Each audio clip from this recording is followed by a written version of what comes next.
부모의 역할에 대해 직원들과 함께 자유롭게 강의한 영상입니다. 다소 긴 영상이지만 ADHD 자녀를 둔 부모님들께 꼭 필요한 정보가 담겨 있어 편집 없이 원본 그대로 올려드립니다. 아이의 행동에 어려움을 느끼시는 부모님들께 도움이 되시길 바랍니다. 자폐 친구가 있어요. 자폐 아이가 있는데 이 아이가 이제 ADHD 증상이 보인다고 해서 ADHD 약을 처방을 받아서 먹었는데 오히려 증상이 더 심해진 거죠. 자폐 증상이.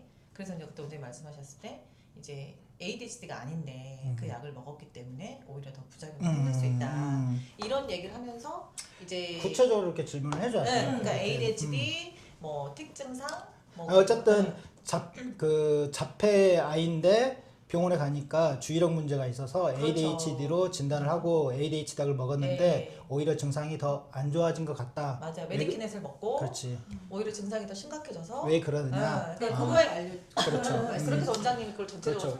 우리가 보통 이제 아이들이 과잉 행동을 보인다든가 되게 충동적이거나 어떤 특정 상황에서 특히 학습 상황에서 집중을 잘 못하고 조금만 시끄러워져도 주의가 산만해졌을 경우에 제일 많이 의심하는 게 ADHD죠. 맞아요. 그러면 우리가 ADHD에서 정의를 해야 되는데 보통 이제 부모님들이 내가 잘못 키워서 얘가 ADHD가 왔어요 이렇게 생각하시는 분들이 계세요. 근데 사실 ADHD는 어떤 환경적인 문제로 인해서 생기는 게 아니에요. 선천적으로 뇌신경학적인 문제로 발생한 거죠. 그래서 우리가 ADHD를 그 DSM-5에서는 신경 발달 장애로 봐요. 그러니까 어떤 뇌신경계의 발달이 잘 안 돼서 오는 건데 그게 어떤 쪽의 발달이냐면 자기의 행동을 통제하고 집중을 유지하는 쪽의 신경계가 좀 성장이 미숙해서 오는 현상이에요. 그렇기 때문에 물론 부모님의 교육도 중요하지만 부모님이 뭐 혼을 내서 ADHD가 온다든가 그런 건 아니고 원래부터 타고났다 이렇게 보면 돼요.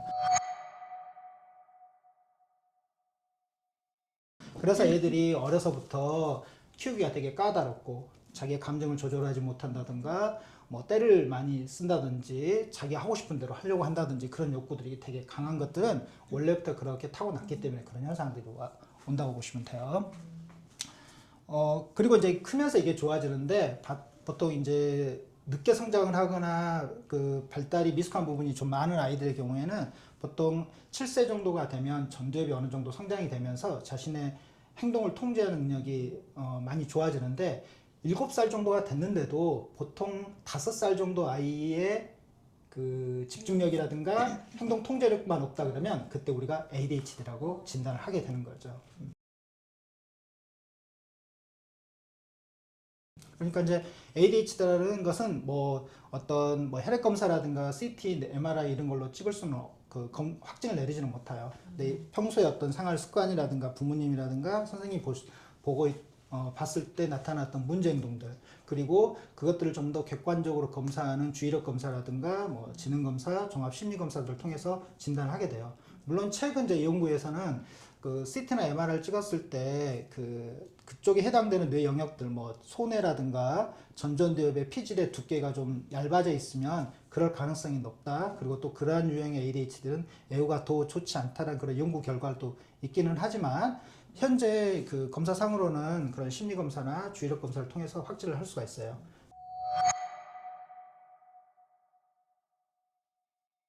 그리고 이제 그런 아이들의 경우에 그러면 신경학적으로는 자기 행동을 통제하는 특히 전전두엽 쪽의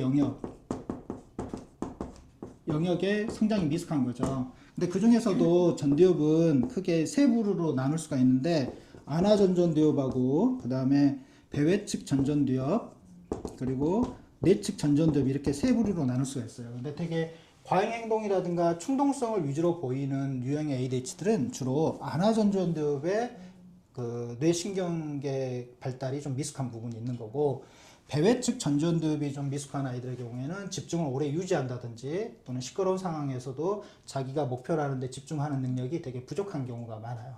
그래서 이 두 가지가 다 있게 되면 우리가 복합형 ADHD라고 하는데 우리나라의 ADHD 아동이 한 80% 정도는 이 두 가지가 다 문제가 있는 복합형 ADHD가 대부분이라고 보면 됩니다.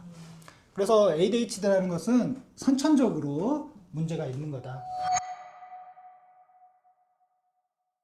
그런데 ADHD가 있는 애들은 ADHD만 있는 경우는 드물어요. 왜 그러냐면 우리 그 주의력과 관련된 영역을 담당하는 그 영역이 전전도엽이지만 전전도엽이 그러한 기능들을 담당할 때 혼자서 하는 게 아니라 다른 쪽의 뇌 영역과 서로 연관돼서 그런 기능들을 담당하는데 주로 어떤 쪽 영역과 연계돼서 많이 하냐면 시상이라든지 기저액이라는 뇌 영역과 연결이 돼서 그러한 기능들을 담당하게 돼요. 그래서 우리가 보통 뇌회로라고 해서 그 회로가 형성이 되면서 그 회로에서 그 기능을 담당한다고 보는 거죠. 그런데 이 전두엽이라든지 기저액은 그 한 가지 영역이 한 가지 기능만 하는 게 아니라 여러 개의 기능에 서로 관여를 하게 돼요. 그 중에 하나가 뭐냐면 기저액은 우리 몸에 있는 운동신경계를 조절해주는 기능하고도 연계가 되어 있어요. 그래서 우리가 특히 불수의적인 운동들, 가만히 있을 때 움직이지 않아야 될 상황일 때 이 기저액이 움직이지 않도록 통제를 해주는데 만약 기저액의 기능이 문제가 생기게 되면 나도 모르게 몸이 이렇게 떨리는 또는 경련을 일으키는 현상들이 나타날 수가 있어요. 그걸 우리가 보통 이제 틱이라고 해요. 그래서 틱은 그 운동 피질 영역과 우리 몸의 근육 움직임을 조절하는 운동 피질과 이 기저액이 서로 연결돼서 그런 기능을 담당하는데 이 기저액 자체가 ADHD도 관련이 있고 또 틱과도 관련이 있기 때문에 서로 이게 뿌리처럼 이렇게 가지처럼 연결이 돼 있다고 보면 돼요. 그래서 ADHD가 있는 많은 아동들은 틱이 발생을 할 수밖에 없게 되겠죠. 그리고 또 이 그 전전두엽은 우리가 충동이라든가 불안을 억제하는 기능도 가지고 있어요. 그런데 그 기능도 기저액과 또 연결을 돼가지고 또 그런 기능들을 담당을 하게 돼요. 그래서 그런 기능들이 우리가 그 문제가 생기게 되면 어떤 증상들이 나타나냐면 강박증이 잘 나타나게 됩니다. 어떤 불안한 상황이 되면 그 불안을 해소하기 위해서 어떤 특정 행동을 계속 반복을 하게 돼요. 그래서 이러한 것들은 전부 다 ADHD, 강박, 틱은 모두 기저액이라는 어떤 회로와 연결돼서 같이 뿌리처럼 하나의 뿌리에 여러 가지 가지가 달린 것처럼 이렇게 연결이 돼 있다고 보시면 돼요. 이러한 것들이 원인들이 다 아이들의 경우에는 선천적으로 신경계 발달이 미숙한 부분이 있어서 생기는 현상이죠.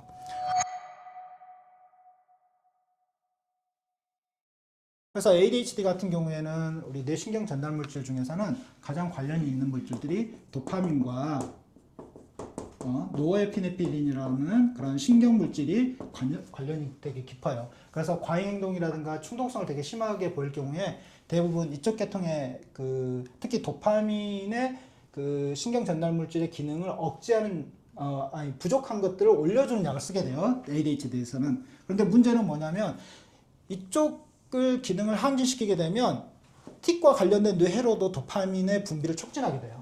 근데 틱은 신경학적으로 이 도파민이 원래 너무 많이 분비가 돼서 생기는 현상이에요.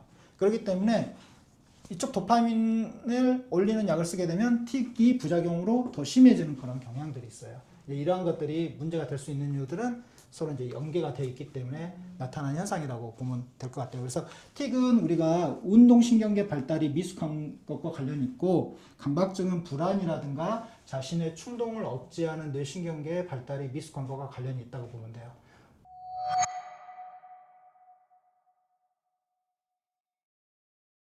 아이들의 경우에는 대부분 근본적인 원인이 이런 것들과 관련이 있고 물론 부모님의 어떤 잘못된 양육 방식이라든가 불안한 환경이라든가 공포를 유발하는 환경들이 그러한 문제들을 지속하게 만들고 악화시키는 요인으로 작용한다고 보면 돼요. 그래서 치료에 있어서는 이 두 가지가 다 중요하지만 아이들의 경우에서는 가장 근본적인 문제는 선천적인 요인이 훨씬 더 중요하게 작용한다라고 볼 수가 있어요. 근데 요즘 그 ADHD가 사실 예전보다는 훨씬 요즘에 더 많잖아요. 진단이 진단이 많이 내려지고. 근데 일부에서는 많이 혼내면 괜찮아진다고 하거든요. 이건 어떻게 보세요? 훈육으로 걸렸어. 맞아. ADHD는 훈육을 훈육도 중요하기는 해요. 그 훈육을 너무 안 해서 그렇다 뭐 이런 얘기도 하거든요. 물론 그런 것도 영향을 줄 수 있죠. 그러니까 적절한 억제는 필요해요. 우리가 그러니까 어떤 특정 행동을 강화시키는 방법이 두 가지가 있어요. 긍정 강화법. 그러니까 칭찬을 통해서 그런 행동들을 잘할 수 끌어내는 있게. 방법이 있고 그 다음에 부적 강화법이라는 게 있어요. 혼을 내가지고 누르는 거. 물론 이제 심리학이라든가 교육학 쪽에서는 긍정 강화법이 훨씬 중요하다고 이야기를 해요. 그렇게 얘기하니까 다. 근데 내가 봤을 때 현실적으로는 네. 칭찬만 해가지고는 안 돼요. 뭐가. 그래서 사실은 이 두 가지의 강화가 적절하게 조화가 필요해요. 근데 요즘은 너무 이제 얘가 하나니까 네. 이제 계속 너무 방치되면 오히려 그러니까 자기가 그러한 걸 통제하는 걸 배울 수 있는 시간이 필요해요. 그러니까 이제 예를 들면 얘가 너무 산만하고 남에게 피해주는 행동을 해요. 그런데 이제 부모들도 교육을 받을 때 아이에게 부정적 언어를 쓰지 말라고 하거든요. 아. 그러다 보니까 이제 그러니까 혼을 낼 때도 막 세게 혼을 내는 게 아니라 너무 부드럽게 혼을 내는데 이 아이가 그러지 10번 이 아이가 10번 반복을 하는데도 사실 비슷한 강도로 혼을 내면 얘는 그게 안 먹히잖아요. 네. 근데 그거를 옆에 사람들이 봤을 때는 좀 더 세게 교육해주면 좋겠다 하는 게 있는데 그렇지 않아요. 근데 그럴 경우에는 ADHD 인자가 있는 친구들은 더 안 좋아질 수도 있는 건데. 안 좋아질 수도 있죠. 그러니까 부모 교육을 시키는 게 그 부정적으로 강화시키는 게 나쁘다라는 게 아니라 잘못된 방식으로 하기 때문에 그걸 수정을 하는 것이지. 그러니까 그걸 배워야 되는 거예요. 맞아요. 근데 되게 예. 그러니까 혼을 하지 부정적 않아요. 혼을 내지 말라고 했어요. 그러니까 혼을 아예 안 내버리면 오히려 그 아이는 이렇게 해도 난 괜찮은가 보다 하고 오히려 그 잘못된 행동을 강화시켜 버리는 거죠. Don't do that. 예. 그렇지 않아요. 그래서 혼내야 될 때는 무섭게 혼을 내야 되고 물론 이제 그것들을 감정을 실어서 또는 계속 혼을 낸다든지 이런 것들은 잘못된 방식이죠. 그렇지만 적절하게 칭찬할 때는 당연히 칭찬을 해서 아이의 좋은 행동은 강화시켜주고 잘못된 행동을 했는데 방치를 한다든가 오히려 칭찬하게 되면 어떻게 되겠어요? 계속 하죠. 그렇죠. 근데 이제 얘가 만약에 계속 이제 막 울면서 엄마 화내지 마세요. 엄마 마음 아파요. 이렇게 또 얘기를 하면 엄마 입장에서는 혼을 내기가 그렇잖아요. 아니 그러니까 이제 부모가 교육을 시킬 때는 독할 때는 독해야 돼요. 그렇죠. 여리면 안 돼요. 맞아. 예. 그러니까 아이를 너무 막 불쌍하게 왜 불쌍해? 우리보다 더 잘 살고 더 잘 먹고 사는데 우리 때가 더 불쌍했지. 그쵸. 그러니까 하나니까 막 그러기는 한데 혼자니까 형제도 없으니까 외로우니까 불쌍하니까 뭐 이거 아니에요. 가뜩이나 또 그렇게 보면 안 돼요. ADHD 진단 좀 그치. 받았고 예. 그래서 당연히 두 가지를 적절하게 채찍과 당근이 적절해야 돼. 채찍만 해도 안 되고 네. 당근만 줘도 안 되고 이게 적절하게. 그래서 부모님이 사실 ADHD가 있는 아이들은 부모님이 케어하기가 일반 아동에 비해서 몇 배 난이도가 올라가요. 그러면 대부분 요즘 부모님들이 애가 하나잖아요. 그러니까 그렇죠. 학습할 기회가 없었잖아요. 뭐 첫째나 둘째를 키워본 경험이 없기 때문에 안 되잖아요. 그래서 공부를 하고 또 혼자서 공부하기 어려우면 그런 이제 부모 교육 같은 게 있죠. 그래서 배워야 돼요. 그리고 만약에 혼자서 감당하기 어렵다 그러면 어떤 전문가의 도움을 통해서 그런 것들 적절히 해야지만이 결국은 아이가 잘못된 행동은 줄여가고 아이가 조금이라도 잘하는 행동은 긍정 강화를 통해서 더 이렇게 잘할 수 있도록 이렇게 이끌어줘야지만이 아이의 그런 인지나 정서, 특히 행동 발달이 이루어지면서 정상적으로 빨리 쫓아갈 수가 있는 거죠.